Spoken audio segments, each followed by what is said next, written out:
முதலமைச்சருக்கு நாங்க கேட்கக்கூடிய தொடர் கேள்வி என்னன்னா, எந்த அடிப்படையில எனக்கு தகவல் வந்துச்சு, டெல்லியில இருந்து சொன்னாங்க 848 சீட்டு, அதுக்கு நாங்க ஆதாரம் கேட்கிறோம். எதுவுமே இல்லாம பாரதிய ஜனதா கட்சியை கூப்பிட்டு நீங்க ஒரு மீட்டிங்ல உட்காருங்கன்னா, நாளைக்கு எந்த பேசிஸா பேச போறாங்கன்னா, நாளைக்கு மீட்டிங்ல ஒரு பேசிஸ் வேணும்ல. இப்ப நம்ம டீலிமிட்டேஷன் அறிவிச்சிட்டோம், திட்டத்தை சொல்லிட்டோம், குறை இருக்கா டீலிமிட்டேஷன் மீட்டிங் கூப்பிடுங்க, நாங்க வர்றோம். அறிவிக்காம அதுபடி நடக்காதுன்னு சொன்ன பிறகு, பாப்புலேஷன் மட்டும்தான் ஒரே ஒரு முகாந்திரம் இல்லை என்று சொல்லிய பிறகும் தொடர்ந்து முதலமைச்சர் சொல்றாங்கன்னா அவர் திசை திருப்புறாருன்னு அர்த்தம். தமிழ்நாட்டினுடைய அடிப்படை மக்கள் பிரச்சனையை பேசாம திசை திருப்பி இன்னொரு இடத்துக்கு போறாருன்னு அர்த்தம். அது எப்படி நாங்கள் ஏற்றுக்கொள்ள முடியும்? தேசிய ஜனநாயக கூட்டணியில் அதிமுக வரும்னு எதிர்பார்க்கிறீங்களா? ஆனா ஏற்கனவே உங்களுக்கு சொன்ன மாதிரிங்க, எங்களை பொறுத்தவரை திராவிட முன்னேற்ற கழகம் வீட்டுக்கு போகணும். பாரதிய ஜனதா கட்சி வளர்ந்து கொண்டிருக்கிறது, அந்த அக்னாலஜ்மெண்ட் எல்லாரும் கொடுக்குறாங்க. நாங்க எல்லாருக்கும் அன்பா தான் பழகிறோம். எங்களுக்கு யாரு எனிமி யாரு, எங்களுக்கு யாருமே கிடையாதுங்கன்னா, எங்களுக்கு இந்த கட்சி தமிழகத்தில் நிலைச்சு வரணும், நல்லா வரணும் அப்படிங்கிறத நோக்கம்.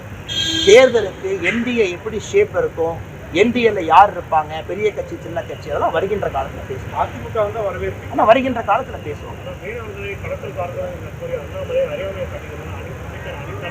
அது அனிதா ராதா பேசோட அறியாமையை காட்டுது. இடி கேஸ்ல அரெஸ்ட் ஆனார்ல, இடி கேஸ்ல வந்து சார்ஜ் ஷீட் அவர் மேல போட்டிருக்கல, அரெஸ்ட் ஆகல, சார்ஜ் ஷீட் அவர் மேல போட்டிருக்கு.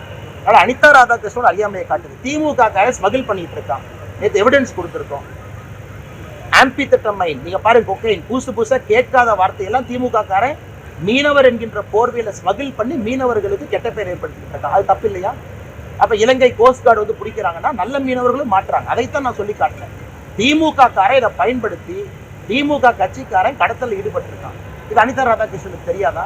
அங்க இருக்கக்கூடிய எம்பி நவாஸ்கனுக்கு தெரியாதா? யாருமே கடத்தல்ல எந்த விதமான நார்கோட்டிக் பொருள் ஐசியில மாட்டலையா?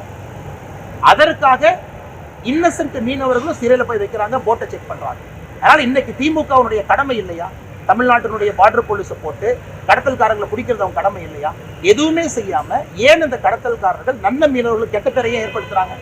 அது அனிதா ராதாகிருஷ்ணன் தெரியாதா? அதனால ஊழல் பண்றவங்களுக்கு கண்ணு தெரியாதுங்கண்ணா. இடி கேஸ் அவர் மேல இல்லையா? பிலிப்பைன்ஸ்ல போட்டு வாங்கினார், இங்க போட்டு வாங்கினாரு. அதனால என்ன அறியாமையில் அனிதா ராதாகிருஷ்ணன் பேசிக் கொண்டிருக்கிறார்.